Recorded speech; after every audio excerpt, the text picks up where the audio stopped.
Te doy la bienvenida al primer módulo del curso Profundización del enfoque de género en el contexto laboral. Como recordarás del video introductorio, en este módulo revisaremos el marco comprensivo de la estructura de género.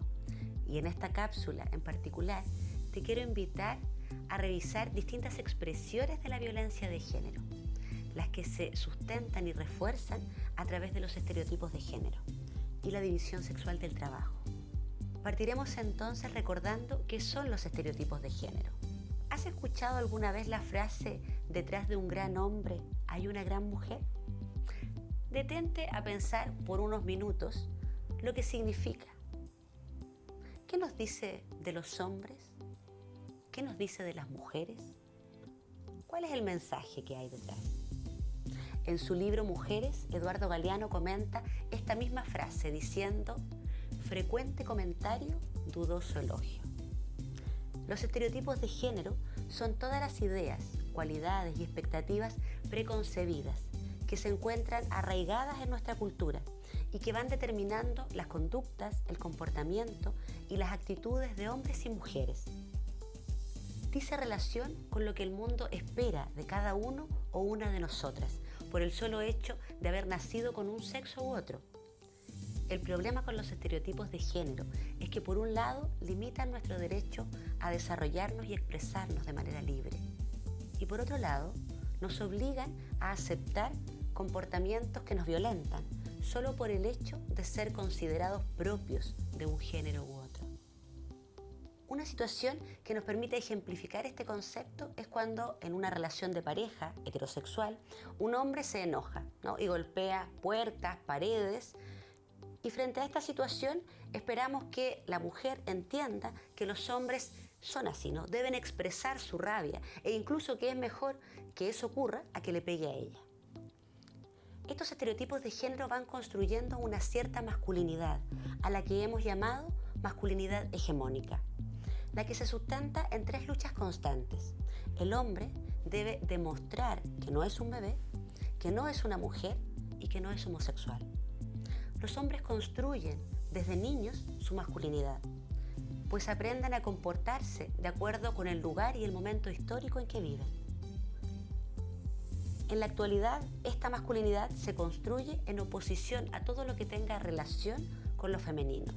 Se centra en lo público, en el desempeño sexual, en la violencia, en la libertad de movimiento y en un desarrollo mayor del yo externo.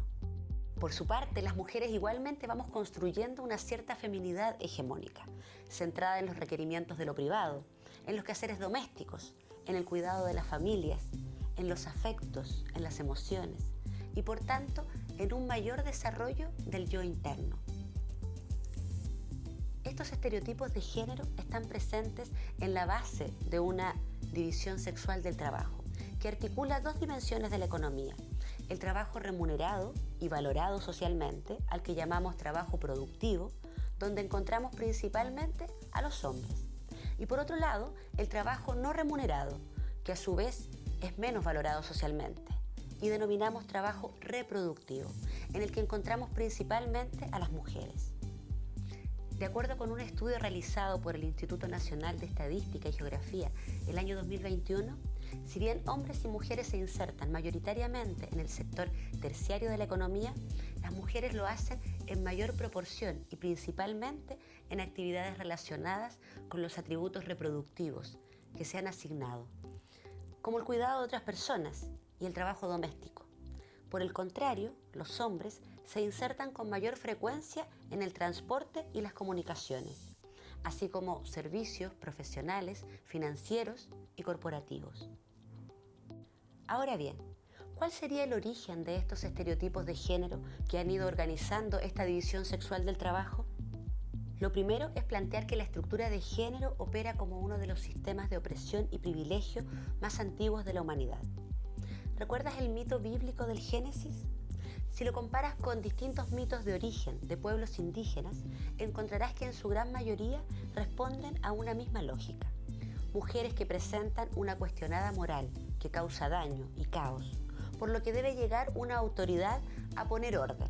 Esta autoridad es siempre masculina y es quien instaura la norma para disciplinar a otros. particularmente a las mujeres. Esta violencia instauradora valida una violencia moral hacia las mujeres o hacia cuerpos que presentan los signos de lo femenino, para mantener así la estructura de género. La violencia, como parte de la construcción hegemónica de la masculinidad, juega en ello un rol relevante en esta reproducción de orden jerárquico de los géneros. Mientras más disimulada y sutil sea la violencia, mayor es su eficacia, pues hablamos de una violencia moral que se relaciona con una serie de mecanismos que mantienen este orden en la estructura de género y que están legitimados socialmente por la costumbre. Así nos encontramos en América Latina con distintas formas de violencia moral, donde una de ellas es el control económico, lo que quiere decir que las mujeres tenemos sueldos más bajos, menos acceso a créditos, etc. Otra forma de violencia moral es el control de la movilidad, que hace alusión a que existan ciertos lugares y horarios en los que sabemos sería un riesgo transitar para nosotras las mujeres. También podemos observar el mecanismo denominado menosprecio moral, que ocurre cuando a través de bromas o de manera soterrada acusamos a la mujer de una suerte de inmoralidad. Por ejemplo, cuando la acusamos a ella de haber incitado a un hombre luego de haberla agredido sexualmente. Y aunque hay muchos otros mecanismos, el último que mencionaré es el menosprecio estético. Este se basa en que existe un conjunto de características que conforman la feminidad, ¿sí? Esta feminidad hegemónica. Por lo tanto, es deber de las mujeres cumplir con ciertos cánones de belleza establecidos. Pero ¿qué sucede cuando una mujer o un cuerpo feminizado está fuera de estos patrones? Lo que sucede es que cualquier persona se siente con el poder de humillar e incluso castigar a una mujer por su apariencia física, incluso a otras mujeres. En la actualidad, los medios digitales facilitan la propagación de la violencia hacia las mujeres, pero no nos encontramos con una violencia nueva o distinta a la que ya hemos visto hasta ahora. Lo distinto es el medio a través del cual se comunica, pero sigue respondiendo a las mismas lógicas. Ahora bien, los medios actuales tienen una serie de características que complejizan la violencia.